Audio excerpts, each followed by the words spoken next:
북한의 폭탄 발표에 전 세계가 발칵 뒤집혔습니다. 시진핑의 말이라면 뭐든지 할 것 같았던 북한이 갑자기 한국군과 주한미군을 북한에 주둔시켜 중국으로부터 보호해주면 한국에 엄청난 것을 주겠다. 나는 폭탄 발표를 한 것으로 전해지면서 난리가 났습니다. 심지어 통일될 가능성까지 제시되고 있는데요. 도대체 김정은 북한 국무위원장이 한국에 얼마나 큰 초대박 제안을 했길래 이렇게 전 세계가 발칵 뒤집혔는지, 중국은 이 충격적인 소식에 어떠한 반응을 보였는지. 1945년 8월 15일 제2차 세계대전에서 일본이 항복함으로써 연합군사령부는 당시 일본의 속령에 있던 한반도에 주둔 중인 일본군의 무장해제를 위해 한반도의 북위 38도선 이남에는 미군이, 북위 38도선 이북에는 소련군이 진출하는 것으로 합의하면서 한반도가 두 개의 국가로 나누어져 버렸습니다. 그 후 8월 소련이 가장 먼저 군대를 한반도 북부에 진출시켜 소련군정을 세웠고, 미국도 9월쯤 군대를 한반도 남부로 진주시켜 미군정을 세웠습니다. 38도선을 경계로 소련은 한반도에 사회주의 정권을 세우길 원했고, 미국은 자유주의 정권을 세우길 원했습니다.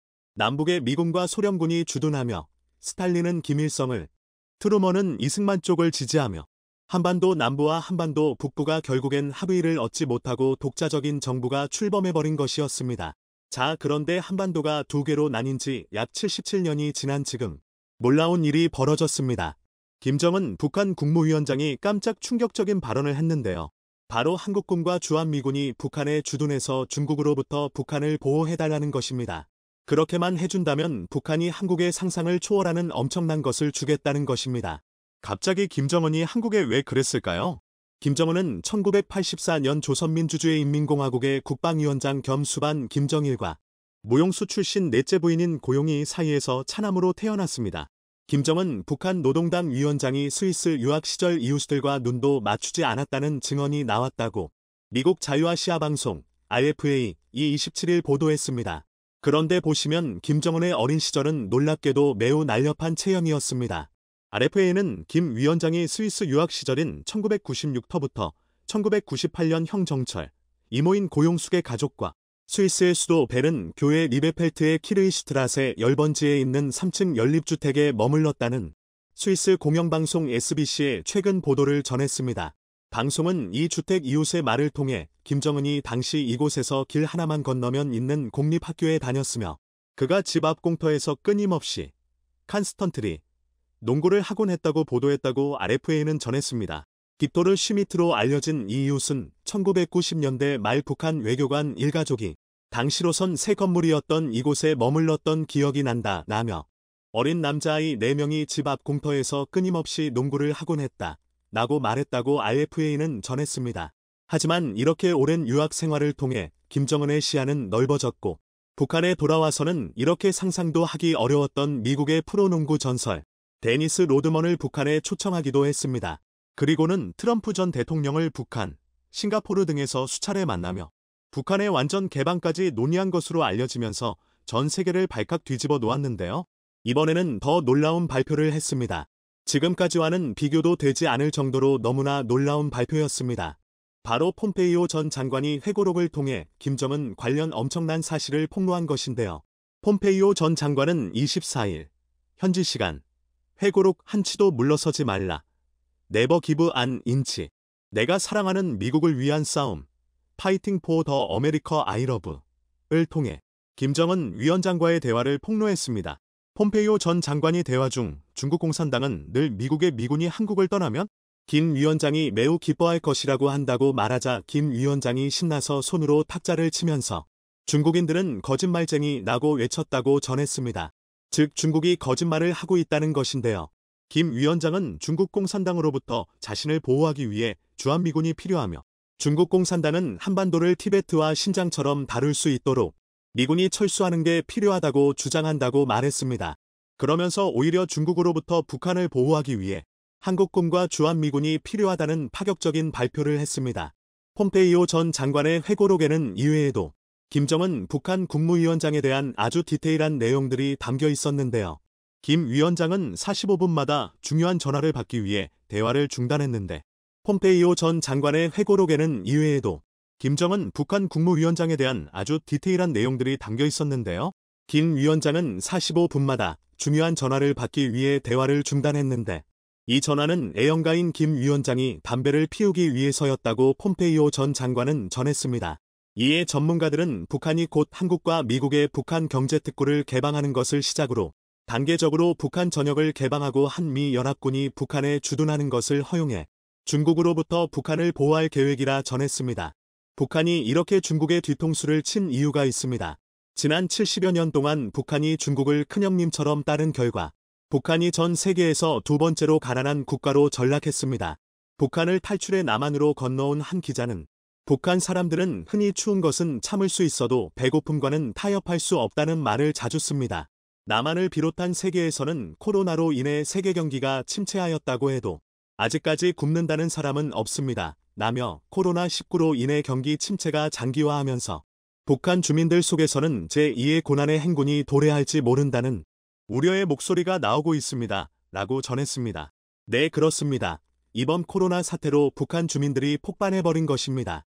더 이상 이렇게 중국과 손을 잡고 있다가는 생존할 수 없을 정도로 나라가 폭삭 망해버릴 수 있다는 공포로 뒤덮였습니다. 그리고 이를 인지한 김정은 위원장이 더 늦기 전에 중대 결단을 내린 것이죠. 사실 얼마 전부터 북한이 중국을 대하는 태도도 심상치가 않았습니다. 중국이라면 단어 하나하나 모두 신경 써가며 극존칭만 쓰던 북한이 이제는 갑자기 중국은 온갖 비열한 짓을 서슴지 않았다라며 이니 최강의 핵보유국이 된 우리에게 있어서 선택의 길은 여러 갈래라며 중국을 배신하고 한국 그리고 미국과 손을 잡을 수 있음을 시사했습니다. 투자의 규제로 물리는 짐 로저스도 얼마 전 5년 안에 남북이 통일될 것이나 확신에 찬 전망을 내놓았는데 이것이 현실이 되는 분위기입니다. 로저스 회장은 22일 연합인포맥스와의 단독 화상 인터뷰에서 너무 오랜 시간이 지나기 전에 38선은 사라질 것이며 향후 5년 안에 남북 통일이 될 것으로 예상한다라고 밝혔습니다. 그러면서 로저스 회장은 통일된 한반도가 아시아에서 뿐만 아니라 세계에서도 가장 흥미로운 곳이 될 것이라며 매력적인 투자처임을 강조했습니다.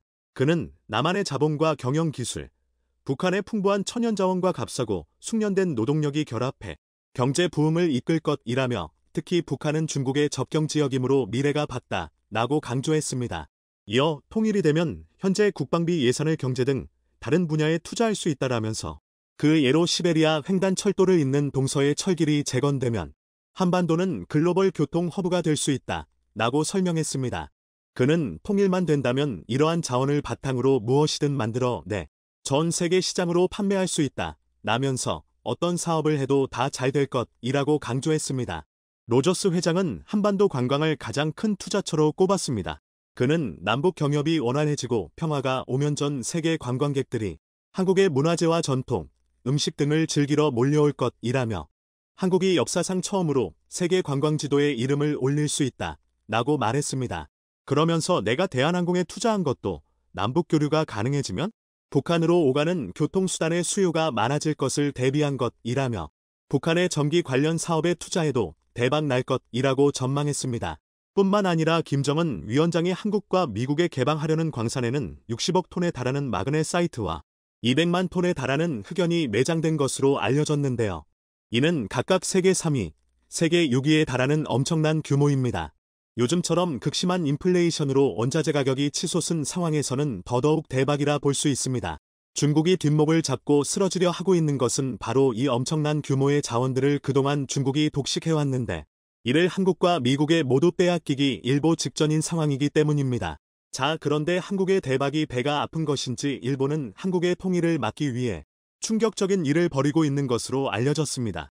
짐 로저스는 일본이 남한과 미국에 대한 북한의 개방을 늦추기 위해 모든 수단과 방법을 가리지 않고 있다라며 일본은 이를 위해 무역전쟁부터 시작해 북한에 대한 거짓 뉴스까지 흘리며 방해 작전을 펼치고 있다고 털어놓았습니다. 로저스 회장은 일본이 이러한 일을 벌이고 있는 이유에 대해서 한국은 북한이라는 새로운 개척지를 통해 일본보다 더 발전할 가능성이 높기 때문이라고 설명했습니다.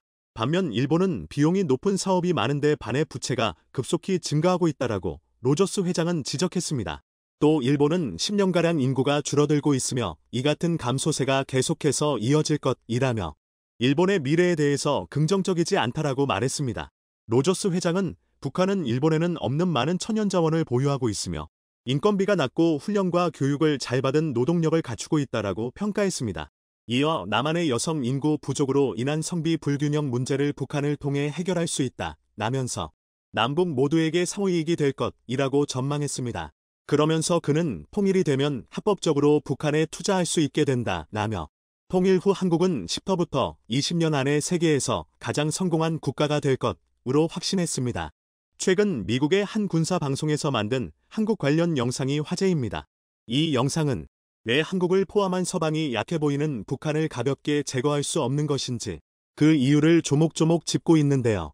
의외로 단단한 방어를 구축하고 있는 북한에 대해 미국 시청자들은 뜻밖이라는 반응이 많았습니다.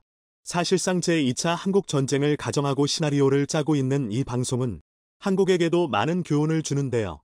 이 영상의 내용을 가만히 되새겨보면 한국이 북한의 위협에 대비해서 어떤 노력을 해왔으며 앞으로는 어떻게 행동해야 할지 알 수 있습니다.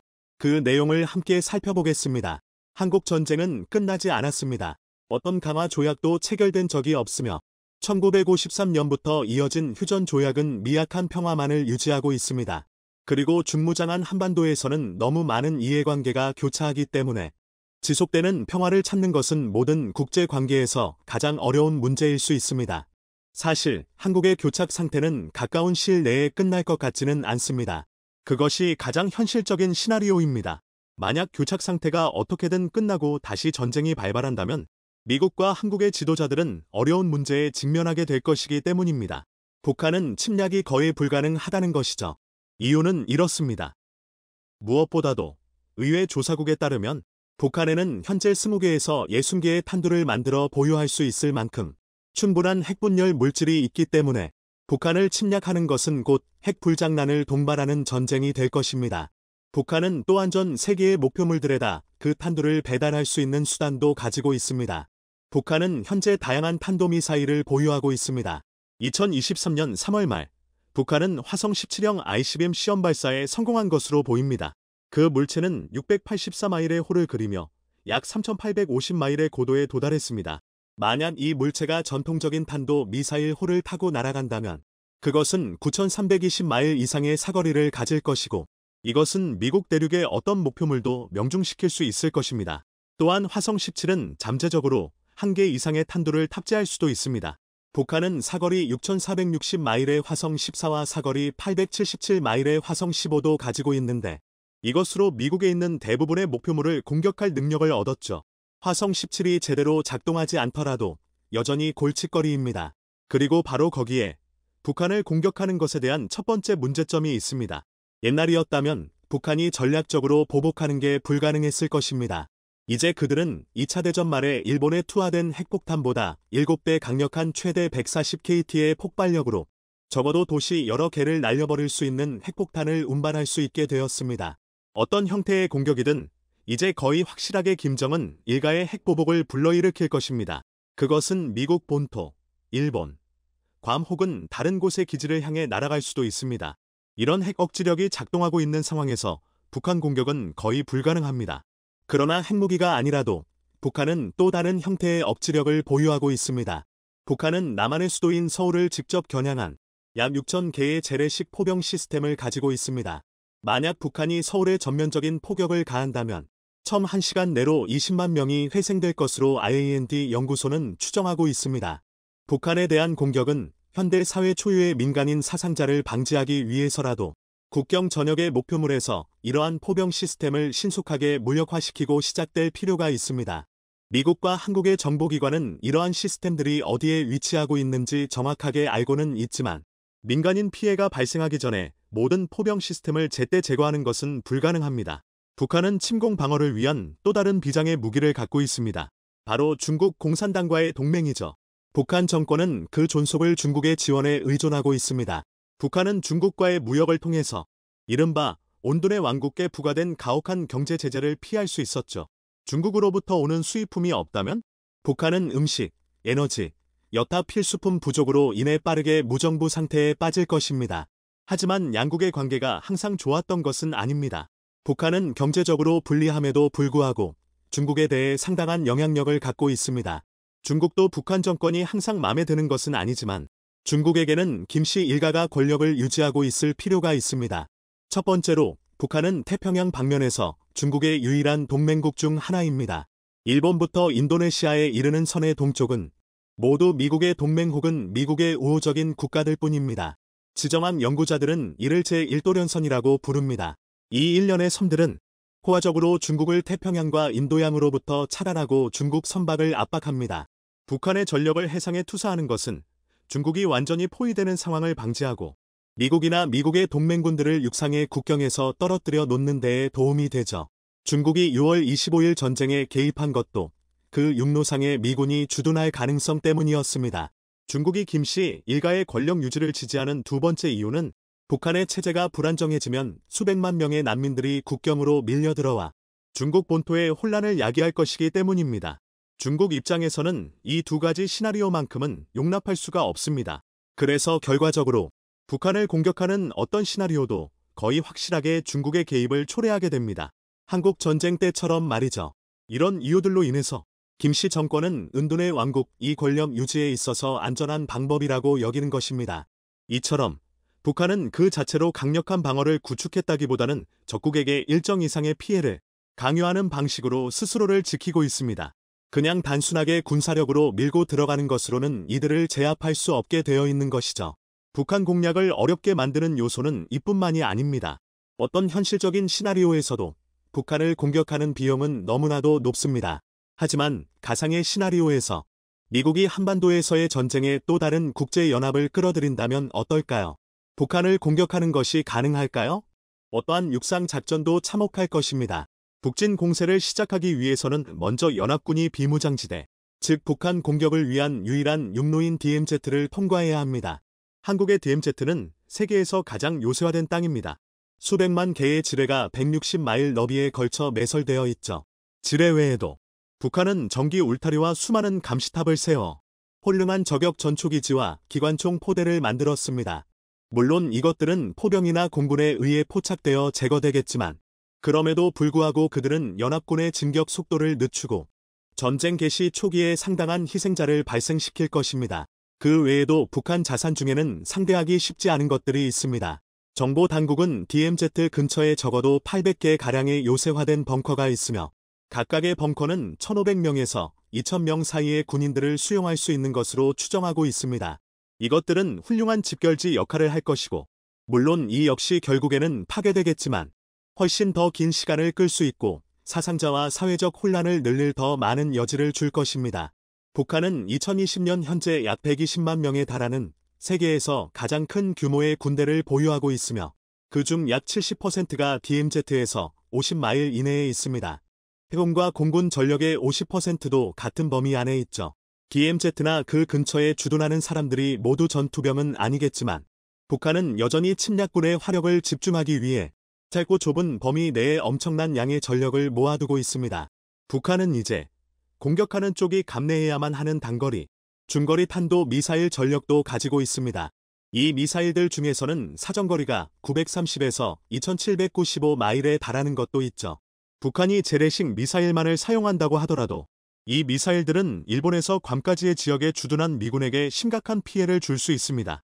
북한은 이미 열병식에서만 해도 THAAD와 같은 미국 미사일 방어체계를 압도할 잠재력을 가진 탄도 미사일을 보여주었습니다.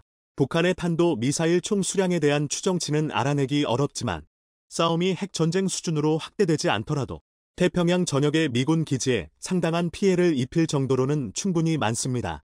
이러한 탄도미사일은 잠재적으로 한반도에 주둔하는 미군과 연합군에게 대혼란을 줄 뿐만 아니라 일본과 다른 곳에서 오는 미군의 보급선을 위협할 것입니다. 이처럼 북한은 DMZ를 사실상 넘는 것이 불가능할 정도로 요새화시켜서 육로를 끊어놓았습니다. 그리고 어쩔 수 없이 바다를 통해 상륙하는 병력은 미사일로 견제하는 전략을 취하고 있죠. 미사일 전력이라면 한국도 결코 지지 않지만 미사일은 요격이 극히 어려운 비대칭 전력인데다 한국과의 거리도 너무 가까운 탓에 미국에서는 이들의 미사일에 거의 공포증을 느끼고 있습니다. 지옥같은 DMZ를 우회하고 배후에서 수륙양용 및 공중 공격을 시도하는 것은 이론적으로 선택지가 될 것입니다.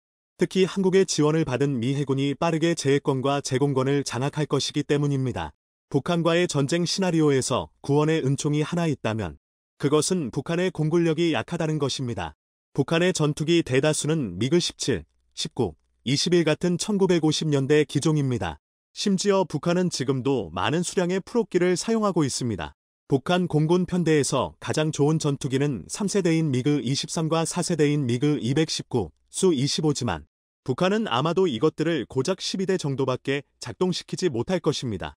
기술 격차로 인해 북한의 공군은 압도당할 것이고 미국과 한국, 그리고 연합군이 제공권을 장악하는 것은 시간 문제일 것입니다. 하지만 북한은 질적으로 모자란 점을 양으로 보충하죠. 북한에는 수백 대의 항공기가 있는 데다가 제한된 공역만 순찰하면 됩니다. 이 항공기들은 적기나 현대적인 방공 시스템을 마주쳐서 파일럿의 희생을 피할 수 없는 상황에서조차 공격을 방해하고 지연시킬 수 있습니다. 그러나 북한의 항공기만이 공격 측 항공기에 대한 위협은 아닐 겁니다. 북한은 탄도 미사일을 실험한 만큼 지대공 미사일도 열심히 실험해왔습니다. 먼저 러시아의 S-300과 유사한 중거리 방공 시스템인 KN-06이 있습니다. 러시아의 S-400에 가까운 장거리 방공 시스템도 2021년 9월에 실험되었습니다. 이러한 시스템과 북한의 대공포병 부대는 현대 항공기에 대해서도 상당한 피해를 입힐 것입니다. 북한이 현대적인 공군력이 부족하다면 훨씬 더 현대적인 방공 시스템으로 어느 정도 보완할 수 있는 것입니다. 다만 북한은 공군력에 투자할 여력이 없었던 나머지 다른 모든 부분을 들어막아 놓고도 공중을 내버려두는 실책을 저질렀습니다. 이제야 그 중요성을 깨닫고 뒤늦게 현대적인 방공 시스템을 개발 도입하고는 있지만 현대 항공기는 방공망에 대한 대비책도 나름대로 다 갖춰져 있죠.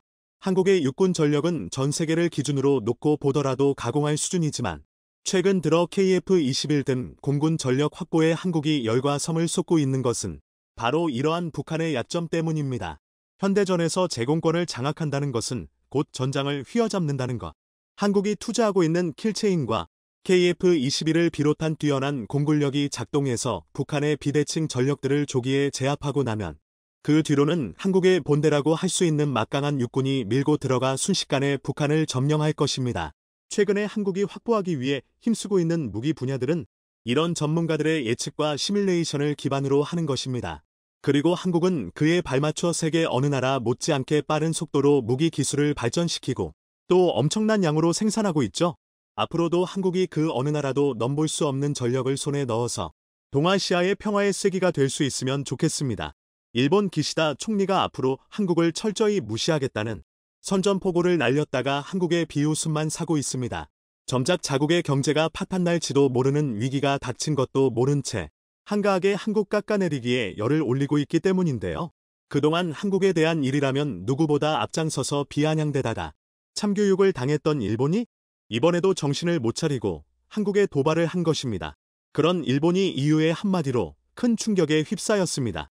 얼마 전 EU 집행위원이 발표한 탄소 배출 삭감만 때문인데요. 그 내용이 일본을 큰 위기로 몰아넣는 반면 한국에는 엄청난 기회로 작용할 수 있다는 주장에 일본 정부가 초비상에 걸렸습니다. 과연 일본을 충격으로 몰아넣은 EU의 일본 죽이기 조치는 무엇일까요? 그런가 하면 일본은 중국산 불매라는 초감수를 두고 중국 견제를 시작했습니다. 반면 미국에 대해서는 무조건적 충성을 맹세하며 한미중 외교의 본색을 드러냈는데요. 오늘은 일본이 겉으로는 한국을 무시하겠다고 선언했지만 역으로 한국에 무시당할 수밖에 없는 미우와 EU의 한마디로 인해 일본 전체가 초긴장 상태에 빠진 이유에 대해 알려드리겠습니다. 일본 기시다 총리가 주미원 총선 승리 후 본격적인 외교 활동에 돌입했습니다. 그 중에서도 특히 한미중에 대한 극단적 외교 행보가 눈에 띄는데요. 가장 먼저 일본은 중국에 대한 강경한 견제 정책을 시작했습니다. 얼마 전 일본의 요미우리 신문은 일본 정부가 중국산 제품 불매를 위한 관련 법안을 추진하고 있다고 밝혔습니다. 내년 정기국회에 제출할 경제만전보장 추진법만의 내용 중 국가 중요 시설의 만전보장을 위협할 수 있는 외국 제품이나 시스템을 도입하지 않도록 정부가 심사하는 제도를 마련할 계획이라고 보도했는데요. 이는 사실상 중국산 제품을 사용하지 않겠다는 일본의 강력한 의지입니다. 이 밖에도 일본은 통신, 에너지, 금융 등의 산업에도 안보의 위험이 될 경우 같은 방침을 적용할 계획이며 산업 스파이를 막기 위한 특허, 비공개 조치도 임어갈 계획이라고 밝혔습니다. 이는 어떤 식으로든 일본의 위해를 가할 수 있는 중국의 접근을 완전히 차단하겠다는 뜻인데요. 그동안 중국은 세계 각국의 주요 정보를 훔치는 산업 스파이 짓을 일삼다가 수많은 견제를 당해왔습니다. 일본 역시 중국에 대한 반감과 견제가 상당하다 보니 중국산 불매라는 강력한 조치를 취한 것입니다. 그런데 이게 다가 아닙니다. 일본의 중국 견제에는 또 다른 이유가 있는데요. 바로 미국에 잘 보이기 위한 미국 발맞추기식 조치라는 것입니다. 일본 요미우리 신문은 미국의 조 바이든 대통령이 최근 화웨이 등 중국산 통신장비 사용을 금지하는 내용의 보안장비법 개정안을 서명했다고 밝히면서 일본이 미국 정부와 뜻을 같이 하고자 중국산 불매를 추진한다고 분석했습니다. 한마디로 미국이 가는 길은 꽃길이 됐든 가시밭길이 됐든 무조건 따라가겠다는 일본의 의지를 보여준 것인데요. 이처럼 중국과 미국에 대해 극단적 외교 노선을 택한 기시다 총리가 한국에 대해서는 무시에 가까운 외교 방식을 본격화하겠다고 공언했습니다. 아베 신조 정권 시절 4년 8개월이라는 최장수 외무상을 지낸 기시다 총리가 한국에 대한 본심을 드러낸 것인데요. 한일 관계에 있어서 항상 한국 탓을 하던 일본이 이번에도 관계 회복을 위한 정면 돌파 대신 무시로 일관하겠다는 의지를 보인 것입니다. 그런데 기시다 총리의 바람에도 불구하고 일본은 절대로 한국을 무시할 수가 없습니다. 오히려 한국인들에게 무시를 당할지언정 한국을 무시할 수 없는 나라가 바로 일본인데요. 중국산 제품은 대놓고 물매를 선언하면서도 한국산 제품 불매하겠다는 얘기는 꺼내지도 못하는 것만 봐도 알 수 있습니다. 오히려 불매를 선언했다가는 큰 낭패를 홀 수도 있는데요. 이미 한국의 제품이 일본인들의 생활 속 깊이 자리 잡아 일본의 그 어떤 제품으로도 대체할 수 없는 것이 많기 때문입니다. 그 대표적인 것이 바로 한국의 의류관리기인 스타일러입니다. 일본은 원래 자국의 전자제품에 대한 자부심이 하늘을 찌르기 때문에 외국산 가전의 무덤이라고 물리던 나라입니다. 그런 일본에서 한가구 1스타일러라는 말이 생길 정도로 한국의 스타일러가 필수 가전무로 자리 잡았는데요. 이는 일본 인구의 절반 이상이 꽃가루 알레르기를 겪을 정도로 꽃가루가 심각하기 때문입니다. 봄, 가을이면 환경재앙이라고 할 정도로 어마어마한 양의 꽃가루가 일본 전역을 강타하는데요. 도시건설 등의 이유로 일본 전국에 대량으로 심었던 삼나무가 그 원인입니다. 이처럼 꽃가루 재망에 코로나19까지 겹친 최악의 상황에서 한국의 스타일러가 일본인들에게 구세주로 등극했습니다. 특히 일본에서 판매되는 스타일러에는 삼나무 꽃가루 알레르기 모두를 추가한 현지화 전략이 제대로 먹힌 건데요. 자국 제품의 의류관리기가 없는 일본에서 한국의 스타일러를 손에 넣기 위해서는 대형 가전 판매점에서 최대 8일을 대기해야 할 정도라고 합니다. 그런가 하면 수산물의 나라 일본이 푹 빠져버린 한국의 수산물이 있습니다. 스타일러처럼 대체품이 없는 것도 아닌데 한국산 제품에 멸광하고 있는데요. 이는 바로 한국의 김입니다. 김은 바다의 반도체라고 할 정도로 수출 효자 품목인데요. 일본이 바로 우리나라 김을 가장 많이 소비하는 최대 수출국입니다. 그런데 한국산 스타일러나 김의 일본 점령은 아무것도 아닙니다. 일본이 그렇게나 자랑스럽게 생각하는 자동차 산업 분야마저 한국의 점령담할 위기에 처했기 때문입니다. 얼마 전 EU가 발표한 탄소 배출 대폭 삭감만에 일본 정부가 충격에 휩싸였습니다. 이 발표안이 일본에 엄청난 위험을 가할 것으로 예상되고 있기 때문인데요. 그 내용은 바로 하이브리드카를 포함한 가솔린, 디젤 등 내연기관 신차 판매를 2035년부터 사실상 금지한다는 조치입니다. 이 소식이 전해지자마자 일본의 자동차 업계가 발칵 뒤집혔는데요. 일본 제조업 가운데 그나마 경쟁력이 살아있는 자동차 산업이 아직까지 내연기관 중심에서 벗어나지 못하고 있기 때문입니다. 특히 일본 최강의 자동차 제조기업인 도요타는 이 전기차 대신 하이브리드카 보급으로 친환경차를 대응해왔습니다. 현재 전 세계의 하이브리드카 판매에서도 일본의 도요타와 혼다 등 두 개 업체가 차지하는 비중이 88%이며 이 중 도요타 혼자 차지하는 비중이 71%일 정도인데요. 즉 하이브리드카는 거의 일본만 만들 뿐 유럽, 미국은 외면하고 있다고 해도 과언이 아닙니다. 이런 와중에 유럽이 2035년부터 하이브리드카 신차 판매 금지를 밝히면서 사실상 하이브리드카가 15년 뒤면 용도 폐기될 처지에 놓인 것입니다. 물론 이번 유럽의 발표는 하이브리드카로 치고 나간 일본 자동차의 견제도 있지만 하이브리드카의 구조적 한계도 무시할 수 없습니다. 하이브리드카는 지금까지 전기차의 충전 한계, 비싼 가격 등을 보완할 최적의 제품으로 평가돼 왔지만 내연기관 구동계동과 전기 구동계동을 동시에 넣는다는 점에서 비용이 많이 발생한다는 문제점이 지적됐습니다. 또한 시스템이 워낙 복잡하기 때문에 뭔가 인하의 여지도 크지 않았는데요. 그러다 보니 탄소 배출 제로를 구현하면서 제조 원가가 빠르게 내려가고 있는 전기차 쪽으로 개발 보급이 쏠리게 된 것입니다. 이유 역시 이런 점을 감안한 조치였는데요. 전기차 시대가 더 늦게 올 것이라고 생각한 도요타는 하이브리드카로 시장 표준을 만들려 했던 것이죠. 하지만 결국 자신들 이외엔 누구도 만들지 않는 죽은 기술로 전락할 위기에 처한 것입니다. 이에 일본은 자국 기업의 세계 시장 진출이 차단되는 것은 물론 독자적으로 진화해 온 내수 시장마저 잃어버리게 될까봐 전전긍긍하고 있습니다. 실제로 도요타는 이후에 발표만 이후 전략 재검토가 불가피하다며 우려의 목소리를 내고 있습니다. 반면 이후에 이번 조치가 전기차 배터리나 전자, 전동 파워트레인을 만드는 한국 기업엔 굉장히 큰 호재로 작용할 전망입니다. 아무리 EU가 유럽 내에서 배터리 내재화를 노린다고 해도 모든 내연기관 신차가 퇴출되는 2035년까지는 시간이 촉박하기 때문인데요. 결국 외부 조달에 의지할 가능성이 큰 만큼 전기차 배터리 시장에서 입지를 굳혀가고 있는 한국 기업의 새로운 기회가 될 것이 분명하다는 분위기입니다. 특히 한국의 3대 전기차 배터리 업체인 엘치메너지 솔루션, 삼성 SDI SK이노베이션은 앞으로 유럽 시장에서 지금보다 훨씬 큰 존재감을 발휘할 수 있을 것으로 기대되고 있습니다. 한편 이후에 이번 조치가 한국의 호재로 작용하기 위해서는 해결해야 하는 과제도 있습니다. 현재로서는 전기차의 자율주행이나 소프트웨어 업데이트를 통한 앱마켓 IT 서비스 등이 실현되기 전이기 때문에 전기차 주행 및 관리의 품질과 성능을 높여야 하는데요.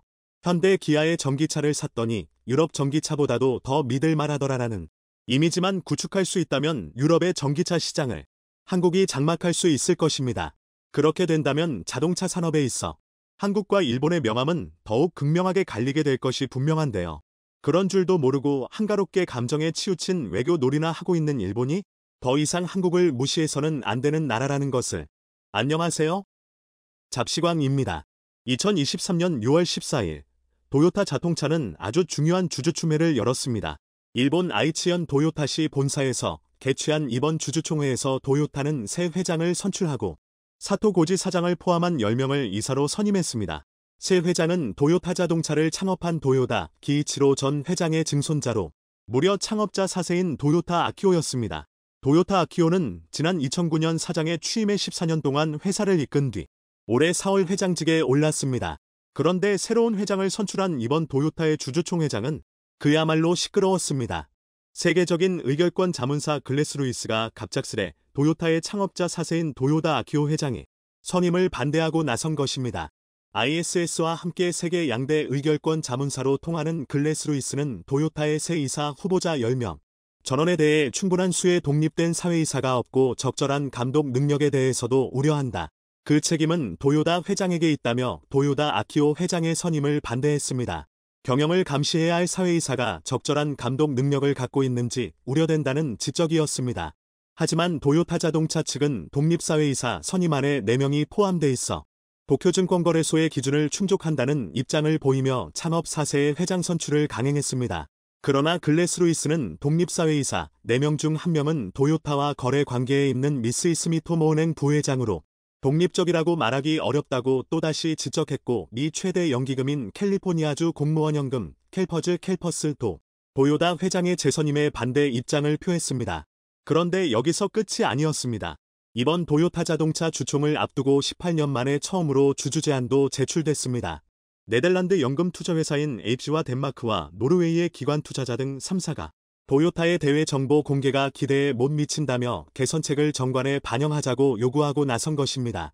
이들은 기후변화에 관한 활동 보고서 작성을 정관에 반영하기 위해 도요타 자동차 주주총회에서 18년 만에 주주 제안을 했지만 결국 주주의 동의를 얻지 못해 부결됐습니다. 그러나 18년 만에 처음으로 주주총회에서 해외 기관 투자자 3곳이 주주 제안을 시도했다는 사실과 세계적인 의결권 자문사인 아이스스조차도 도요다 회장의 이사제 선임안은 반대하지 않았지만 대외 정보 공개에 대한 주주 제안에는 찬성 의견을 냈다는 사실이 알려지자 적지 않은 파장을 낳았습니다. 새로운 회장이 탄생하는 자리였지만 전 세계 각국이 하나가 되어 도요타를 맹비난하는 자리가 되어버린 것입니다. 그렇다면 대체 어떠한 이유로 도요타의 주주총회는 경영진을 비난하는 자리가 되었을까요? 그동안 도요타는 전기차 출시가 더디다는 이유로 환경단체들과 친환경 투자자들의 표적이 되었는데 이를 의식했는지 올해도 역시 연례행사처럼 전기차 관련 장밋빛 계획을 발표했습니다. 주주총회 직전 꿈의 배터리로 불리는 전고체 배터리의 내구성 문제를 극복했다며 실용화 시기로 2027터부터 2028년 전기차 탑재를 목표로 한다고 발표했습니다. 그러면서 개발된 전고체 배터리를 탑재한 차량은 10분 이하의 충전으로 1200km를 주행할 수 있다고 장담했습니다. 미사 여구를 제외하면 결국 2028년은 되어야 전고체 배터리를 양산할 것이라고 발표한 겁니다. 그런데 시장의 반응은 차가웠습니다. 여기에도 이유가 있습니다. 그동안 도요타는 전기차 시장에서 뒤처져 있지만 전고체 배터리를 양산하기만 하면 바로 역전할 수 있다며 그럴듯한 포부를 밝혀왔지만 실상은 참담했습니다. 처음에는 2022년에 양산 예정이라고 하더니 그 다음에는 2025년 양산 예정이라고 번복했고 이번에는 2028년 양산 예정이라고 발표를 한 것인데요. 1년에 3년씩 양산 일정이 늦어지는 것인데 이 페이스라면 도요타 전고체 배터리는 영원히 만나볼 수 없습니다. 말이 양산 계획이지 그냥 개발을 하지 못하고 있는 것입니다. 오죽하면 업계에서는 도요타를 두고 양측이 소년이라 비웃고 있습니다. 전고체 배터리는 양극과 음극 사이에서 이온을 전달하는 전해질이 액체가 아닌 고체로 대체된 차세대 배터리로서 리튬이온 배터리에 비해 에너지 밀도가 높아 누가 먼저 이를 양산하느냐에 세계 배터리 업계의 판도가 뒤집힐 것이라는 말이 있을 정도로 꿈의 배터리로 여겨집니다. 그동안 도요타는 자신들은 전고체 배터리와 관련한 특허만 1000개 이상 보유하고 있다고 자신감을 표하면서 미국 미시간주에 있는 연구개발 거점에 약 638억 원을 투자해 전기차용 배터리 시험시설을 마련했고 전고체 배터리의 내구성 문제를 극복했다고 밝혔습니다. 하지만 올해 발표에서도 양산 시점은 또다시 2028년으로 늦어졌으니 양측이 소년이라는 별명이 붙은 겁니다. 그럼 과연 꿈의 배터리라 불리는 전고체 배터리 양산은 누가 먼저 시작할까요? 지금까지 한국 기업들이 2차 전지의 주도권을 잡았던 것처럼 전고체 배터리의 기술도 우리나라 기업들이 주도권을 잡을 가능성이 매우 높아졌습니다. 도요타가 양산 시점을 계속 늦추면서 시장의 신뢰를 잃은 것과는 대조적으로 삼성 SDI는 2027년 양산한다는 계획을 발표한 이래로 지금까지 번복 없이 꾸준한 기술 개발을 진행하고 있습니다. 도요타가 가장 최근 발표한 양산 목표라면 이미 삼성 SDI가 앞서게 됩니다. 특히 삼성 SDI는 전고체 배터리 개발에 있어 도요타와 다른 개발 방향을 취하고 있다는 점이 주목됩니다. 가장 눈에 띄는 점은 개발에 이용된 전해질이 종류에서 차이가 난다는 점입니다. 도요타와 삼성 SDI 특허에서 전해질에 관련된 내용을 살펴보면 두 기업 모두 황화물계 전해질을 사용했습니다. 하지만 도요타는 황화물계 전해질 중에서 LPS 계열의 물질을 사용한 반면 삼성 SDI는 아즈로다이트 계열의 물질을 사용하고 있습니다. LPS와 아즈로다이트는 특정 물질을 포함하는 고체 전해질로서 삼성 SDI가 사용하는 아즈로다이트는 습도 감수성이 높고 기계적 강도가 낮은 단점이 있지만 지금까지 삼성 SDI는 양산 일정의 변경이 없었습니다. 반면 LPS를 기초로 양산을 계획한 도요타는 양산 계획을 계속 변경하고 있습니다. 이것을 미루어 보면 삼성 SDI가 사용하는 아즈로다이트가 도요타의 전고체 배터리 관련 특허를 피하고 있으며 또한 양산 가능성이 더 높은 고체 전해질 물질로 판단됩니다. 삼성 SDI의 경우 모음극 배터리의 원천 기술을 가지고 있어 기술의 경쟁력이 있지만 한계점 극복을 위한 기술 개발이 필요해 보입니다. 최근 등록한 특허 KR10 2023-0006-324A를 보면 고체 전해질의 산소, 브롬 및 아이오딘을 추가하여 수분 안정성을 증가시키는 기술적 움직임을 엿볼 수 있습니다. 도요타의 경우 이번 발표에서 전고체 배터리 내구성 문제를 극복했다고 발언했는데 도요타가 말하는 내구성은 물리적 내구성과 배터리의 충방전 능력을 포함하는 개념이었는데요. 과연 어느 정도 문제점을 극복했는지가 관건입니다. 과연 모음극 배터리의 원천 기술을 가지고 있는 삼성 SDI와 전고체 배터리 개발에 모든 것을 걸고 있는 도요타 중에서 어느 기업이 전고체 배터리의 패권을 가져갈까요? 지금으로선 삼성 SDI의 2027년 양산 시작이라는 목표가 가장 현실적으로 보입니다. 이런 상황에서 도요타의 또다시 최악의 악재가 터지게 됩니다. 도요타 자동차의 해외 고객 이름과 주소, 전화번호, 이메일 주소 등 고객의 개인정보가 대량으로 유출된 사실이 뒤늦게 밝혀졌습니다. 일본 내에서만 26만 명의 고객 정보가 유출됐을 가능성이 제기될 정도로 엄청난 고객 정보 유출 사태가 벌어진 겁니다. 지난 5월 31일 도요타는 자회사인 도요타 커넥티드의 관리를 위탁하고 있던 고객 정보가 외부에서도 접근할 수 있는 상태, 즉 외부 공개 상태였던 것을 발견했다고 발표했습니다. 게다가 이런 사실을 8년 동안이나 몰랐다고 발표했는데 글로벌 자동차 회사가 맞나 의심스럽습니다.